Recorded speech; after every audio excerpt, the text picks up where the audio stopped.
अभिवादन स्वीकार कीजिए ब्रजेश मिश्रा का। और आप देखना शुरू कर चुके हैं द डिबेट। बहनों भाइयों, उत्तर प्रदेश की राजनीति हमेशा संभावनाओं से भरी हुई है और राजनीति में ऐसी ऐसी असीम संभावनाएं हैं उत्तर प्रदेश में कि कई बार आपको लगेगा कि इधर का है लेकिन साथ उधर है और साथ इधर है दिखेगा उधर। क्या कुछ होने जा रहा है पीछे अगले एक हफ्ते के भीतर, वो आपको चौंका भी सकता है। जयंत चौधरी आज की चर्चा का मुख्य केंद्र बिंदु आरएलडी क्यों है, आज डिबेट में आपको पता चलेगा। बहनों भाइयों, उत्तर प्रदेश की राजनीति में ऐसा संभावना प्रतीत होती है कि एक बड़ा फेरबदल होने जा रहा है। ऐसा प्रतीत होता है और ऐसा अनुमान है और ऐसा सूत्रों के हवाले से दावे किए जा रहे हैं कि जयंत चौधरी राष्ट्रीय लोकदल सोशलिस्ट अलायंस यानी समाजवादी गठबंधन से अलग होकर उनके वाले गठबंधन में जा रही है। किसके? बीजेपी वाले में, खीर वाले गठबंधन में। अब थोड़ा सा बिरयानी पुलाव से मन भर गया चौधरी साहब का, खिचड़ी से, तो चौधरी साहब अब खीर खाने की तैयारी में कर रहे हैं। और ऐसा मैं नहीं कह रहा हूँ, चौधरी साहब ने कुछ ट्वीट किया है और कहा कि जब खाना ही है तो खीर खाऊंगा।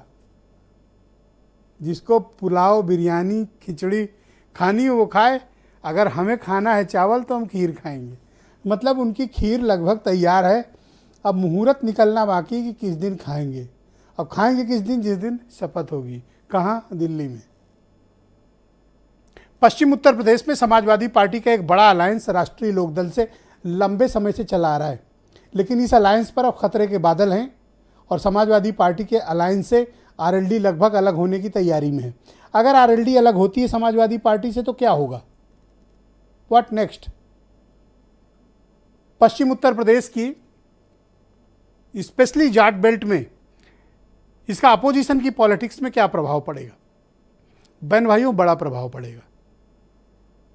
हंसी मजाक एक अलग विषय है, कटाक्ष व्यंग्य एक अलग विषय है, लेकिन पश्चिम उत्तर प्रदेश की राजनीति में चौधरी परिवार का खासा बोलबाला है और उनका बड़ा दबदबा है। जिधर चौधरी परिवार जाता है, पश्चिम उत्तर प्रदेश के एक बड़े हिस्से की राजनीति उधर शिफ्ट भी होती है। वो भले ही कुछ न जीत पाए लेकिन किसी को भी हराने की क्षमता रखते हैं। उनके पास पर्याप्त वोट हैं। 2019 में समाजवादी पार्टी और बीएसपी का जो अलायंस हुआ था, समाजवादी पार्टी ने अपने कोटे से 3 सीटें उन्हें दी थी, बागपत, मुजफ्फरनगर, मथुरा, और तीनों सीट आरएलडी हार गई थी।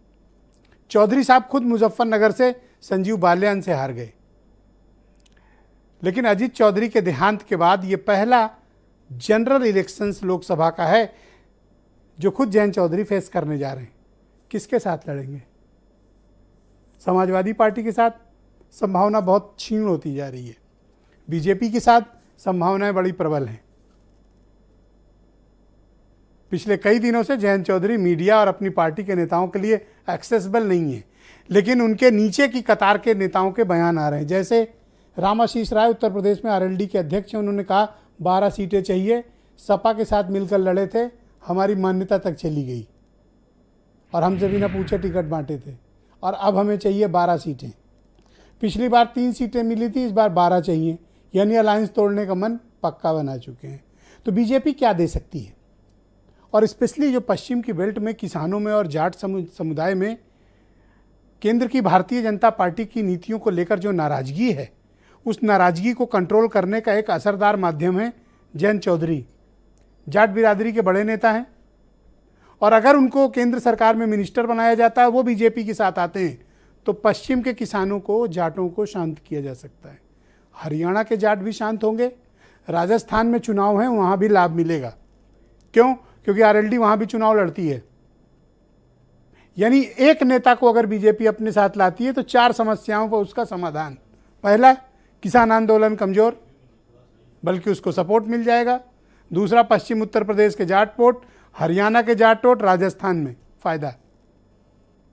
तो भला ऐसी डील कौन नहीं करना चाहेगा? अगर बीजेपी को जयंत मिल रहे हैं तो बीजेपी के लिए ये विन विन सिचुएशन है।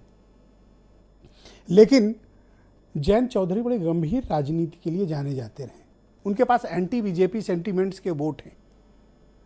अगर वो अपने पिता की तरह के पद चिन्हों पर चलते हैं और अपने पिता की तरह ही वो अलायंस पार्टनर्स बदलते हैं तो निश्चित तौर पर जिन्होंने अपनी छवि गढ़ी है उस छवि को गहरा आघात भी लगेगा। उनकी छवि भी उनके पिता के बराबर ही चलेगी, बल्कि उनके पद चिन्हों पे चलेगी, जो सत्ता के लिए, मंत्री पद के लिए, अपने फायदे के लिए कभी भी कोई भी विचारधारा अपनाने को तैयार मिलेंगे। लेकिन इसमें कोई दो राय नहीं बहनों भाइयों कि पश्चिम उत्तर प्रदेश से अगर इस अलायंस से आरएलडी अलग होती है, ये अलायंस काफ़ी कमज़ोर होगा। तब एक और एंगल निकल कर आएगा चंद्रशेखर आज़ाद यानी आज़ाद समाज पार्टी का। वो कहाँ जाएंगे, जयंत के साथ या फिर अलग झंडा उठाए रहेंगे? बड़ी ही पेचीदा राजनीति होती जा रही है। इस पेचीदा राजनीति को हमें समझना होगा। बस समझना सिर्फ एक चीज़ है, क्या? इंटरेस्ट। अगर जयंत चौधरी का इंटरेस्ट बीजेपी फुलफिल कर रही है, जयंत जाने में आधा घंटा भी नहीं लगाएंगे। और उनके ट्वीट इस बात के गवाह हैं, रामाशीष राय का बयान इस बात का गवाह है कि जयंत का जाना लगभग तय है। और अगर ऐसा होता है तो भारतीय जनता पार्टी को जो मुश्किलें पश्चिम में थीं और जो ताकत थी समाजवादी अलायंस की, वो कम होगी और बीजेपी वहाँ बराबर बड़ी मजबूत पोजीशन में आएगी। और अगर ओम प्रकाश राजभर को मिलाने में कामयाब ईस्ट में हो गई बीजेपी, तो उसके सामने मुश्किलें बहुत कम हो जाएंगी और 2024 का रास्ता बीजेपी के लिए बहुत आसान हो जाएगा। कुछ बयान सुन लें, फिर आज की परिचर्चा को हम आगे बढ़ाएंगे। जो लोग चुनाव लड़ने के इच्छुक हैं या पदाधिकारी हैं, वो चाहेंगे कि उनके नेतृत्व में जीते, तो उसमें जयंत चौधरी का सहारा तलाश रहे होंगे, ऐसा मुझे लगता है। मेरी कोई बात नहीं हुई किसी से। सवाल ये है कि जयंत चौधरी ने कहा कि भाई चावल के बजाय खीर खाओ, तो हमारे वेस्टर्न यूपी के लोग तो चावल में दूध डाल के खीर बनाते ही हैं। अब पूर्वांचल के, बिहार के चावल में दाल डालते हैं, हम चावल में दूध डालते हैं। यहाँ पर ऑपरेशन लोटस क्या सोच रहा है, क्या करने की विचार रखता है, यहाँ पर उनको सक्सेस नहीं मिलेगी। यहाँ पर जो लोग भी विपक्ष में खड़े हैं वो मजबूती से सड़क से लेकर सदन तक भारतीय जनता पार्टी को टक्कर देने की हिम्मत रखते हैं। और हम लोग मुद्दों की लड़ाई लड़ रहे हैं, यहाँ पर सीटों की लड़ाई नहीं, यहाँ मुद्दों की लड़ाई है। ऑपरेशन लोटस महाराष्ट्र में दम तोड़ चुका है। दम इसलिए तोड़ चुका है कि जितने भ्रष्टाचारी थे, जिनको लेकर भारतीय जनता पार्टी आंदोलन करती थी, जिनको लेकर भारतीय जनता पार्टी के लोग परिवारवाद की बात करते थे, उसकी समाप्ति हो गई है। देखिए, विपक्ष ने हर संभव हर तरह के प्रयास करके देख लिए। सपा ने कांग्रेस के साथ गठबंधन करके देख लिया, फिर बसपा के साथ गठबंधन करके देख लिया, छोटे छोटे दलों के गठबंधन करके देख लिए। भाजपा सामान्य जन के साथ उनके दुख दर्द में कंधे से कंधा मिलाकर के कार्यकर्ता काम कर रहे हैं। तो आज की परिचर्चा को आगे बढ़ाते हैं। समीर सिंह भारतीय जनता पार्टी के प्रवक्ता हैं, सुनील साजन समाज